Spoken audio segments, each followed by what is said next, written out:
Food doesn't stay fresh for long. Meat spoils within hours, vegetables wilt in days, and grains can be ruined by moisture or pests. After SHTF, losing food you've worked hard to get could mean going hungry. That's why food preservation is one of the most important skills for preppers. But it's not just about knowing how to can, dehydrate, or ferment. Without the right equipment and the supplies to make it work, your efforts will fail. And when the supply chain is gone, you'll need ways to keep preserving food with what you already have on hand. Welcome to Prepper's Paradigm, your channel dedicated to practical prepping and disaster preparedness. Because of an injury, I use a computer-generated voice in these videos, but the information I share comes from years of real prepping experience. Food preservation is one of the most important skills a prepper can learn. Stockpiles are essential, but they don't last forever. Being able to preserve food lets you extend harvest, make the most of bulk purchases, and keep meat, vegetables, and grains edible long after they would normally spoil. In this video, we'll go beyond the basic techniques you've probably heard about. We'll cover the equipment you'll need, the supplies that make preservation possible, and how to keep food safe even when the supply chain is gone. I've also put together an Amazon list with reliable gear and supplies, and you'll find the link in the description. Fresh food doesn't last long. Meat goes bad in hours without refrigeration. Fruits and vegetables can spoil in days. Even grains attract insects and mold if not stored properly. In a disaster, when restocking isn't possible, losing food means losing valuable calories you can't afford to waste. Food preservation solves this problem by extending the life of what you harvest, hunt, or buy in bulk. Canning, drying, fermenting, and smoking all give you the ability to keep food safe and edible for months or even years. This creates a buffer against shortages and lets you carry your food supply into the future instead of watching it spoil. When the grid goes down, preserved food becomes more than just convenience. It's survival.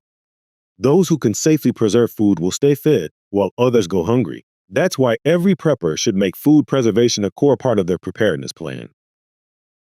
Knowing how to preserve food is one thing, but without the right gear, you'll be limited in what you can actually do. A few key tools make all the difference. Start with a pressure canner. This is the backbone of safe canning, especially for meats, beans, and low-acid vegetables. Pair it with plenty of mason jars, lids, and rings, and you'll have a setup that can turn perishable food into shelf-stable meals. A food dehydrator is another essential. It lets you remove moisture from fruits, vegetables, and meats, keeping them safe from bacteria and mold. For those planning ahead, a solar dehydrator is worth looking into since it doesn't rely on electricity. Vacuum sealers combined with oxygen absorbers help extend the life of grains, pasta, and dried goods. They keep out air, moisture, and pests, giving your food a much longer shelf life. Don't overlook fermentation gear, such as crocks or jars with airlock lids. These make it easy to preserve vegetables like cabbage, cucumbers, or peppers without refrigeration. Finally, consider low-tech options. A manual grain grinder, meat slicer, or smoker can be used even when the power is out. These tools make preservation sustainable long-term, not just while the grid is running. If you're looking to build your preservation setup, I've included a link to a list of recommended equipment in the video description.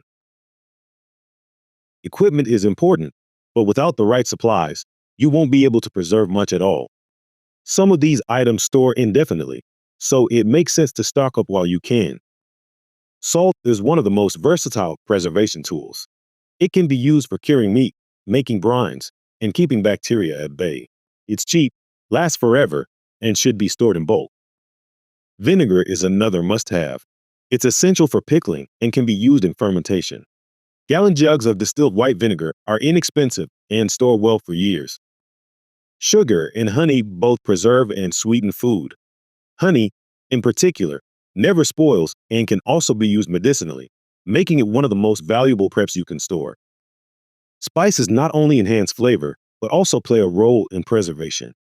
Think about bulk black pepper, garlic powder, mustard seed, and other staples for pickling and curing. You'll also need plenty of jars, lids, and bags. Even if you already own canning equipment, lids are single-use unless you invest in reusable ones. Stocking up now will prevent shortages later. Finally, Oxygen absorbers and mylar bags are indispensable for storing dry goods like rice, beans, and pasta. Combined, they keep out air and pests, giving your food a shelf life of decades. You'll find some of these useful items in the Amazon list I've linked in the video description. Stockpiling supplies is smart, but after SHTF, replenishing them becomes the real challenge. That's where knowing how to produce or source these materials on your own can make the difference. Salt can be harvested directly from nature. Coastal areas can produce it by evaporating seawater, while inland regions may have salt licks or deposits. Salt has been traded for centuries, and it will hold value as barter if you can source it. Vinegar can be made at home from alcohol or fruit scraps. Apple cores, peels, or even leftover wine can be turned into vinegar with nothing more than time and patience. Sugar substitutes will matter when refined sugar is gone. Honey from beekeeping and maple syrup or sorghum from crops provide renewable alternatives that can double as food sources. Reusable gear plays a big role too. Glass jars and fermenting crocks can be washed and reused indefinitely, and you can get reusable lids for mason jars. Solar dehydrators and smokers can be built with basic materials, keeping food preservation sustainable long after manufactured items run out. Finally, don't overlook barter and trade. If you can produce vinegar, honey, or salt, you'll have something worth exchanging for other supplies you lack. In a grid-down world, being able to produce preservation materials gives you both food security and leverage. When the power goes out and modern gear is no longer an option, you'll need preservation methods that rely only on simple tools and natural processes. These techniques have been used for centuries and still work today. Smoking and curing meats is one of the oldest preservation methods. With salt, wood smoke, and a steady fire, you can keep meat edible for weeks or even months. Fermentation is another powerful option. Vegetables, dairy, and even grains can be fermented with little more than salt, water, and a container. Sauerkraut, kimchi, and yogurt are all traditional examples that require no refrigeration. Drying food using the sun, wind, or improvised racks is a simple way to extend shelf life. Even without a dehydrator, you can build racks from wood and screen material to dry fruits, vegetables, and herbs. Root cellars and underground storage take advantage of natural coolness and humidity. Buried containers or dugout spaces can keep produce fresh for months, even through winter. Low-tech preservation has always been part of human survival, and there are many different techniques to keep food for longer.